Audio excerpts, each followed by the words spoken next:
Bonsoir et bienvenue dans cette nouvelle édition de l'Info Soirée. Nous sommes lundi 21 septembre. Voici les titres. Des plaisanciers du Sud-Est aux abois, ils ont à peine de quoi nourrir leur famille et affirment être toujours dans le flou par rapport à l'aide de l'État. Une enquête du Consortium international des journalistes d'investigation révèle des lacunes des banques mauriciennes et de l'étranger par rapport au blanchiment d'argent. Au total, plus d'1 milliard de dollars ont transité au pays à travers 105 transactions. Et la Mauritius Bankers Association invoque des raisons légales pour ne pas commenter sur les Suspicious Transaction Reports. Les frontières sont fermées, mais le trafic de drogue ne semble pas connaître la crise. Le business se fait à ciel ouvert. C'est notre dossier de ce soir. Culture, Patrick Huguenin vous invite à découvrir les amis de l'autre monde. Des skippers et plaisanciers du Sud-Est en plein désespoir. Ils affirment ne pas avoir obtenu de rentrée d'argent depuis le confinement et même après le naufrage du MV Wakashio. Selon eux, ils n'arrivent plus à subvenir aux besoins de leur famille en l'absence d'un emploi. 2 d'entre eux ont accepté de témoigner sous le couvert de l'anonymat. Oui, en fait, mon papa est employé et ils ont employé tout dernier moment. Juste pour comment dire, il veut dire qu'il y a un problème, il a pas payer. Et donc, il y avait qu'à supporter plus qu'il chapeau pour payer tous les mois, parce qu'il est même pas aucun rond qui paye moi. Donc, limite, on va faire programme, il enregistrement tout dernièrement. Mais comment on connaît, on va faire programme, il prend au moins 3 mois, 2 mois et demi à 3 mois pour gagner. Alors là, moi, j'ai un papier, moi, on va connaître un fonctionnement pour moi, c'est ça. Et entre-temps, là, depuis depuis mai, c'est dernier appel qu'il y a mois. Et après l'inondement, une somme d'argent, c'est 15 000 roupies. Pour qu'il mon cas débatte toujours 15 000 roupies, il n'y a pas beaucoup depuis mai pour venir jusqu'à Esther. Je trace c'est comme mon capable, là il arrive à un point que comment dire, pénal non rien. Il est difficile, tous les jours il peut calculer, mais demain comment pas voir les enfants à l'école, pénal cache pas un petit gâteau pour jouer. Donc je peux pas connaître qui pour mettre, mais moi je voudrais une réponse finale avec le gouvernement. Quand il peut nous dans un problème là, est-ce qu'il est pour mettre nous à l'aise avec nous la famille, parce que pour nous si nous peut supporter, mais là il arrive un moment que bien dire vraiment nous au rouge net pas qu'à faire non rien.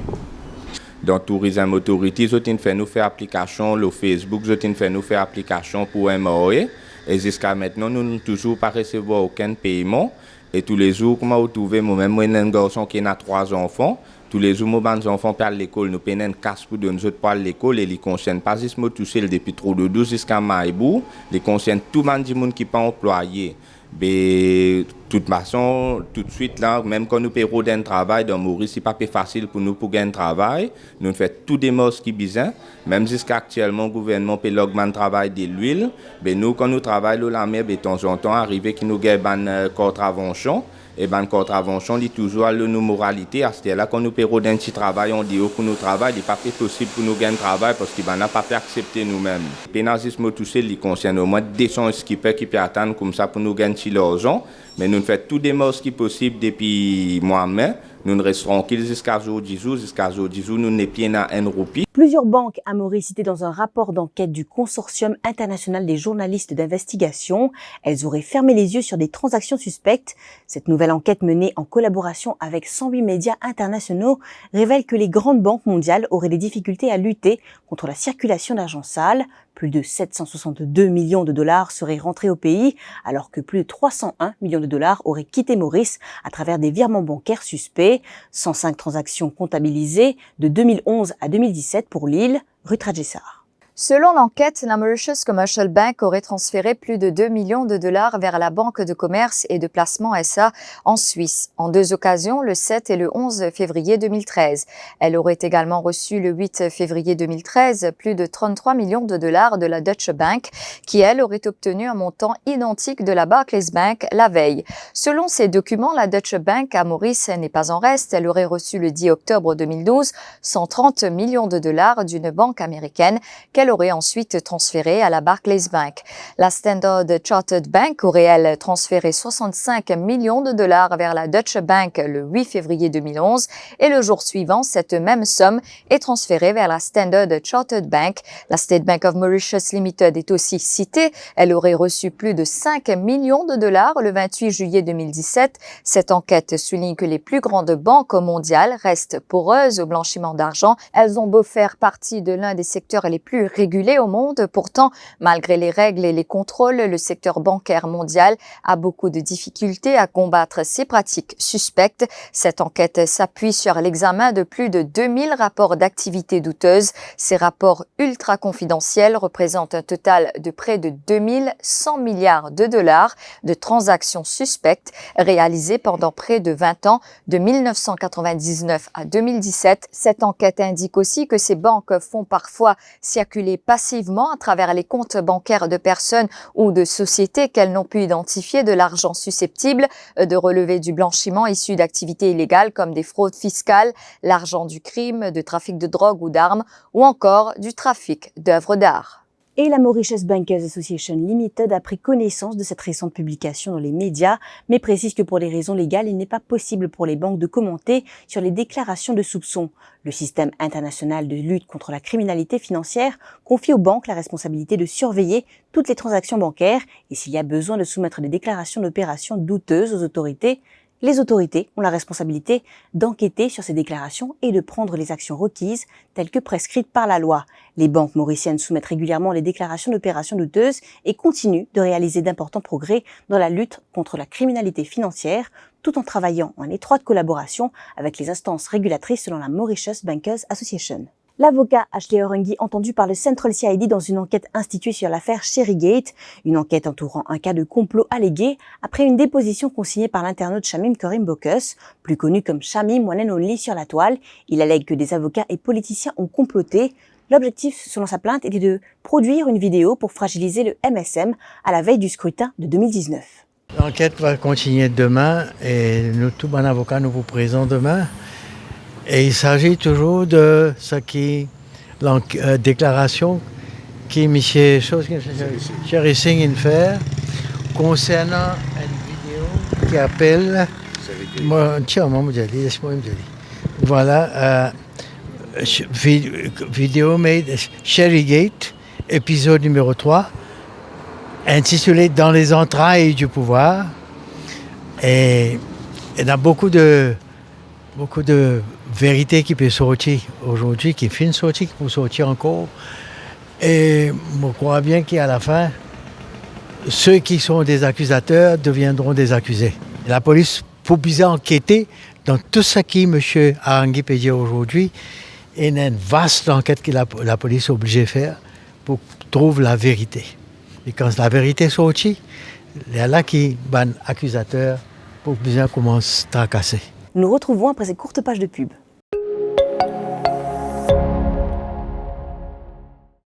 Filippo Berio, Filippo Berio, Filippo Berio, Filippo Berio, Filippo Berio, Filippo Berio, Filippo Berio, olive oil. 150 years of perfection, of dedication,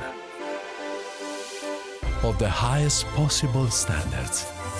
All started with one man, Filippo Berio.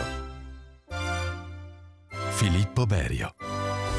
His signature, our promise.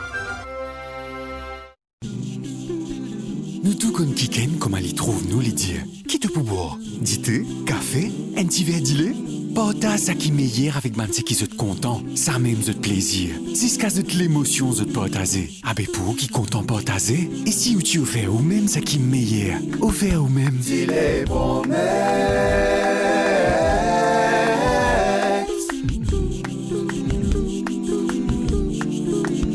Dis-les promesses.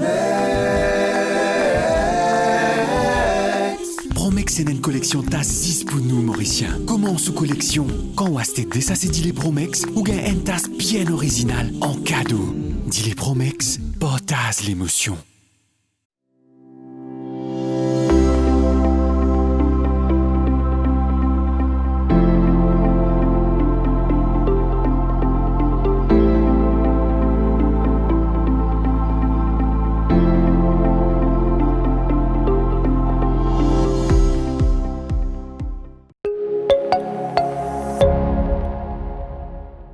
Les Terms of Reference de la Court of Investigation institués sur le naufrage du MV Wakasho rendus publics, les circonstances ayant mené au naufrage du navire, les fissures dans la coque ou encore la fuite d'hydrocarbures à l'origine d'une marée noire dans le sud-est figurent parmi les attributions. Abdou Farik Ahmed, ancien Puisné Judge, présidera cette Court of Investigation. Il sera assisté de Jean-Mario Geneviève, Marine Engineer et Marine Surveyor, et de Johnny Lam Kai Leung, Marine Surveyor, Ravish Personneau. Parmi ces attributions, la Court of Investigation devra enquêter sur les circonstances ayant conduit à l'échouement du navire MV Wakasho le 25 juillet dernier à Point-Desny et sur les causes des fissures de la coque. Cette Court of Investigation devra également déterminer l'ampleur et la portée des dommages causés par le MV Wakasho, y compris la marée noire causée par le déversement d'hydrocarbures dans le lagon, et évaluer les dommages qui en résultent pour l'environnement marin et côtier. Elle aura aussi pour tâche de savoir si les pratiques et procédures habituelles de suivi et de surveillance des navires dans nos eaux territoriales ont été suivies. De plus, la Court of Investigation devra également déterminer l'efficacité de la préparation et de l'intervention globale des autorités compétentes en ce qui concerne les accidents maritimes ayant entraîné l'échouement et la rupture de la coque du MV Wakasho. L'audition sera ouverte au public, cependant l'accès à la salle d'audience sera limité. Il sera également obligatoire de respecter le protocole sanitaire. Mais encore, la Court of Investigation accueille également les recommandations des membres du public. Toute personne, association ou organisation appropriée qui souhaite être entendue devra fournir des détails personnels avant le 16 octobre prochain afin qu'elle puisse être informée de la date et de l'heure auxquelles elles pourront être appelées à déposer. Les débats sur la motion de remise en liberté conditionnelle du capitaine du MV Wakasho renvoyés au 6 octobre prochain. L'affaire a été appelée devant la Bail and Remand Court ce matin. Sunil Kumar Nandeshwar a fait face à une accusation provisoire de conduite d'un navire de nature à mettre en danger la sécurité maritime. Le capitaine du MV Wakasho était représenté par l'avocat Ilshad Mansour. Parallèlement, la remise en liberté conditionnelle du CEO du MV Wakasho, Subodha Tilakaratna, sera elle débattue ce mercredi. Celui-ci est représenté par Maître Amira Pirou. 86 réservations reçues à travers la plateforme en ligne de la MTPA pour de prochaines arrivées à Maurice à partir du 1er octobre prochain. Précision de Zuber Jumai du National Communication Committee lors d'une conférence de presse aujourd'hui. Ce sont les hôtels 3 étoiles qui ont obtenu le plus de réservations jusqu'ici.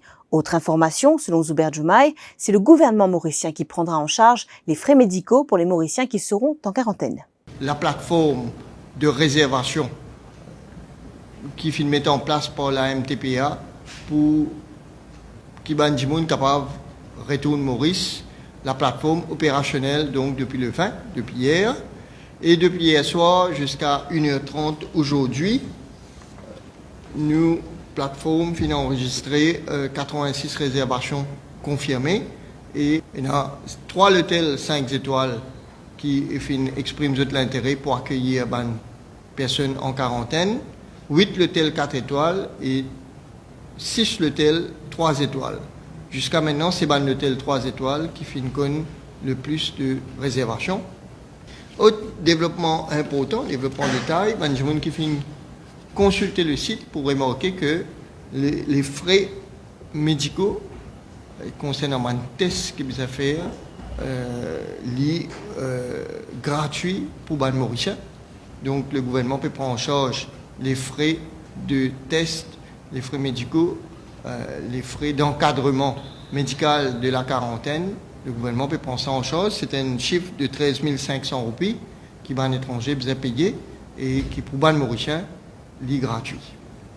Concernant les gens qui fait traitement à l'étranger, l'offre ministère de la Santé, bien sûr, les frais de quarantaine seront pris en charge par le ministère de la Santé.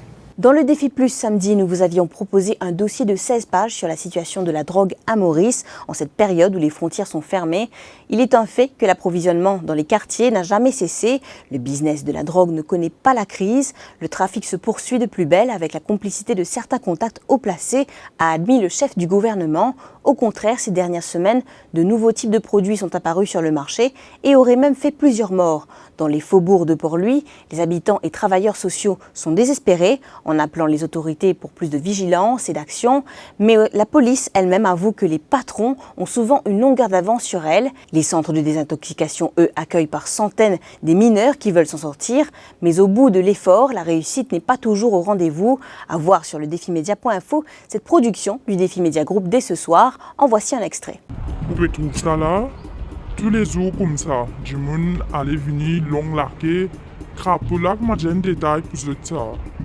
Ben, c'est qui veillait là, depuis loin, je finis d'un signal pour la police postée. Et ça n'a pas fait non, personne non, pour ça. La drogue là, c'est qui les mêmes. Tout le monde a envie de patron, des petits pieds, des enfants là, peut trop ça, la vie là, jolie, je peux tout rendre leurs enfants facile. Pour eux, pénal besoin pas l'école, pénal besoin de pour l'apprendre jour du jour, capable de la drogue, des casses, amène belle la vie, roule l'auto, mettre les dans l'eau, platine, motocyclette. Pour eux, c'est ça la vie là, c'est qui se peut rôder, qui se peut trop joli. Parlons de culture et de littérature maintenant.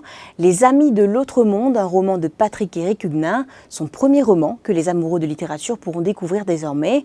L'écrivain décrit son ouvrage comme le récit de deux mondes opposés, le cheminement de deux protagonistes. Il s'agit du monde du show business et de celui de la religion.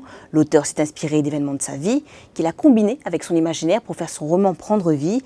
L'écriture, il l'a décrit comme le gouvernail de sa vie. Si la rédaction de l'intrigue lui a pris 6 à 8 semaines, Patrick-Éric Huguenin affirme qu'il lui a fallu de la maturité avant de pouvoir présenter ce roman, presque 20 ans avant d'être prêt à pouvoir présenter cet univers aux passionnés de lecture.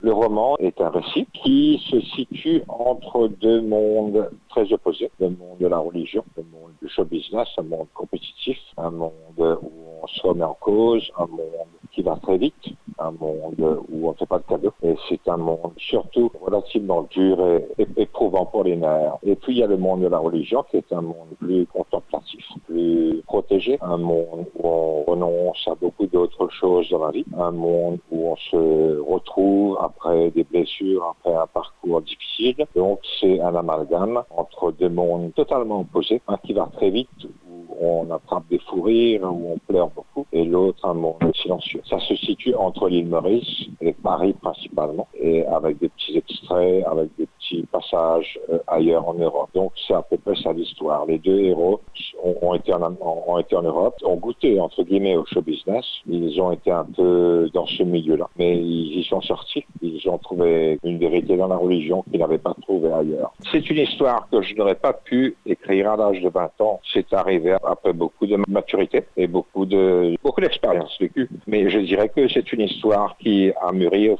fil du temps. C'est destiné autant aux jeunes lycéens ou collégiens qu'aux adultes en règle générale. Je ne dirais pas que c'est une histoire pour enfants très jeunes, c'est une histoire pour adolescents peut-être. Les adolescents peuvent voyager à travers ce récit, mais c'est une histoire destinée à un public assez mûr. Ce qui nous amène à la fin de cette édition de l'Info Soirée. Merci de l'avoir suivi. Bonne soirée. L'info en continu sur le www.defimedia.info.